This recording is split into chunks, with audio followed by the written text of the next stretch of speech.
ایک وظیفہ اور دیتا ہوں پیسوں کے اعلان کے، آج کل لوگ بہت پریشان ہیں. ہر فرض نماز کے بعد 7 مرتبہ لیلاف قریشین پڑھ لیا کرو اور 7 مرتبہ سورہ کوثر پڑھ لیا کرو ہر فرض نماز کے بعد. دیکھو اللہ تعالیٰ کتنا دیتا ہے انشاءاللہ. ایک بات یہ. دوسرا کہ جو پیسے آپ گنو نا، جو پوٹلی ہوتی ہے نا جسے پیسہ رکھتے ہو، 1 لاکھ روپیہ 2 لاکھ روپیہ، یا تمہارا دجالی کارڈ ہوتا ہے نا، دجالی کارڈ سمجھ گئے، MTNL کہتے ہیں کہ ATM کہتے ہیں، پتہ نہیں، وہ بچوں کے پاس ہوتا ہے. وہ کہتے ابا آدمی رکھو، مجھے کیا ضرورت ہے بھائی، مجھے اس کی ضرورت نہیں ہے، اپنی ضرورت اللہ پوری کر لیتا ہے. اس پر بھی 1 مرتبہ آپ انا آتے نا کل کو سر پڑھ کے دم کر دو گے انشاءاللہ بینک میں سے پیسے ختم ہی نہیں ہوں گے انشاءاللہ. جب بھی پیسہ گنو نا، جیسے پیسہ گنتے اندر رکھتے ہیں، تو 1 مرتبہ سورہ کوثر پڑھ کے دم کر دو. بہت مجرب ہے، بہت مجرب، سلف صالحین کا معمول تھا. اور 3 نصیحتیں بات ختم کرتا ہوں. یعلم سرکم، تمہارے باطن کو اللہ جانتا ہے. وجہرکم، تمہارے ظاہر کو جانتا ہے. ویعلم ما تکسبون، جو تم کرتے ہو وہی معلوم ہے. اور آخر میں کیا لکھتے تھے؟ وَهُوَ مَعَكُمْ أَيْنَمَا كُنْتُمْ، وہ تمہارے ساتھ ہے جہاں پر بھی تم ہو. یہ 4 چیزیں اپنے دل میں بٹھا لو.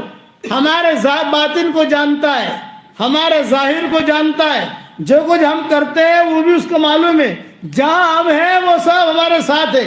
اس لیے اس یقین کے ساتھ زندگی گزارو. اس کے لیے ہم اللہ کے راستے کی بھی تشکیل کرتے ہیں، دعاؤں کا اہتمام کرنے کی بھی تشکیل کرتے ہیں. اور کوئی نماز ہماری ضائع نہیں ہونی چاہیے. فجر کی نماز اگر کوئی نہیں پڑھے گا، شیطان کان میں آ کر پیشاب کر جائے گا. یہ صحیح حدیث ہے. فجر کی نمازوں کا اہتمام کرو. ایک ساتھی تھا، مجھے کہتا تھا کہ مولوی صاحب جو ہے میں جب بھی جو ہے نا فجر کی نماز کے لیے قضا ہوتی ہے، کوئی مجھے یاد آئے نہ آئے، آپ مجھے یاد آتے ہو. میں نے کہا کیوں؟ قابل احترام بھائیوں، دوستوں اور بزرگوں، اللہ جل جلالہ عم نوالہ نے 2 فیصلے کیے ہیں اور اللہ کا فیصلہ اٹل ہوتا ہے. وَمَنْ أَصْدَقُ مِنَ اللَّهِ قِيلًا وَمَنْ أَصْدَقُ مِنَ اللَّهِ حَدِيثًا. اللہ کی بات تجربے کی بنیاد پر نہیں ہوتی. دنیا والوں کی باتیں تجربے کی بنیاد پر ہوتی ہے، اللہ کی بات اس کے علم کی بنیاد پر ہوتی ہے. ایک فیصلہ اللہ کا یہ ہے کہ دیندار کو اللہ کامیاب کرتے ہیں،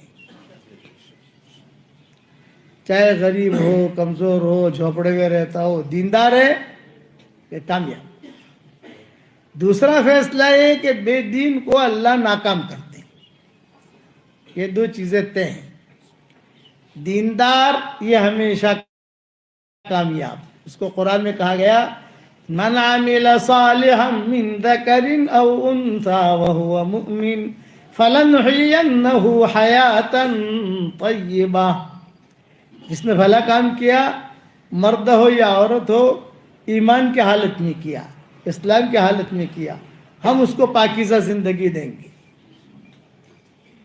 اور مرنے کے بعد وَلَنَجْزِيَنَّهُمْ أَجْرَهُمْ بِأَحْسَنِ مَا كَانُوا يَعْمَلُونَ. جو بھلا کام کرتا تھا اس کا بدلہ دیں گے. وعدہ ہے. مادی لائن میں اللہ کا کوئی وعدہ نہیں ہے. شادی کرو ہم تمہیں اولاد دیں گے، کوئی وعدہ نہیں. انسان کا تجربہ ہے، شادی کرو مقدر میں ہوگی تو ملے گی، مقدر میں نہیں ہوگی تو نہیں ملے گی. کاروبار کرو تمہارے کاروبار کو چمکائیں گے، یہ تو وعدہ نہیں ہے بھائی. آپ کرو مقدر میں ہوگی تو ملے گی، مقدر میں نہیں ہوگی نہیں ملے گی. تو مادی لائن میں کوئی وعدہ نہیں. مادی لائن انسان کا تجربہ ساری دنیا کے لیے، غیر مسلم ہو مسلمان ہو، سب کا دنیا میں آنے کا راستہ ایک ہے. یہ نہیں ہے کہ مسلمان جو ہے کوئی اور طریقے سے آتا ہے، غیر مسلم کسی اور طریقے سے آتا ہے، مالدار جو ہے کسی اور طریقے سے آتا ہے، غریب کسی اور طریقے سے آتا ہے. نہ، سب کا ایک ہی راستہ، اور دنیا سے جانے کا بھی ایک ہی راستہ. تو مادی لائن تو یہ اللہ نے چلائی. روحانی لائن میں اللہ وعدہ کرتے ہیں کہ ایک مرتبہ آدمی یہ دعا پڑھ لے، پڑھو میرے ساتھ، ربنا اغفر لی ولوالدی وَلِلْمُؤْمِنِينَ یوم یقوم الحساب. صحیح حدیثوں میں آتا ہے کہ جو ایک مرتبہ یہ دعا پڑھ لے تو اس وقت میں جتنے مسلمان مرد اور عورتیں ہوں گی ان سب کے برابر اللہ اسے نیکیاں دے گا. یہ صحیح حدیثوں میں ہے. کوئی اس حدیث کا انکار نہیں کر سکتا کیونکہ سب علماء کا اتفاق ہے. میری جو کتاب میں لکھتا ہوں چاہے مومن کے ہتھیار کی شکل میں ہو, 26 صورتوں کی شکل میں ہو, بکھرے موتی کی شکل میں ہو, قرآن شریف کے ترجمے کی شکل میں ہو, تفسیر کی شکل میں ہو, تو پہلے پیج پر میں اسے ہائی لائٹ کرتا ہوں تاکہ مسلمان کم سے کم ایک مرتبہ پڑھ تو لے. جتنے مسلمان ہوں گے یہ تو میں نیچے سے نیچے درجہ بیان کرتا ہوں. لکھنے والوں نے تو یہ لکھا ہے کہ آدم علیہ السلام کے زمانے سے لے کر قیامت تک جتنے مسلمان مرد عورتیں آئیں گے اور جتنے جنات مسلمان مرد عورتیں آئیں گے ان سب کے برابر اکاؤنٹ میں نیکی آئے گی. اور لکھنے والوں نے یہ بھی لکھا ہے کہ اس وقت میں جتنے مسلمان مرد عورتیں ہیں ابھی جنات بھی مسلمان مرد عورتیں ہوں گے ان کی عدد کے برابر آئے گی. میں نے سب قول چھوڑ دیے, آخر قول لے لیا پکا ٹھکا کہ اس وقت میں جتنے مسلمان مرد اور عورتیں دنیا میں ہوں گی ان سب کے برابر اللہ اس کے اکاؤنٹ میں نیکیاں داخل کرے گا. یہ وعدہ ہے. حضور صلی اللہ علیہ وسلم نے وعدہ کیا. بیوی کے منہ میں لقمہ دو صدقے کا ثواب, یہ وعدہ کیا.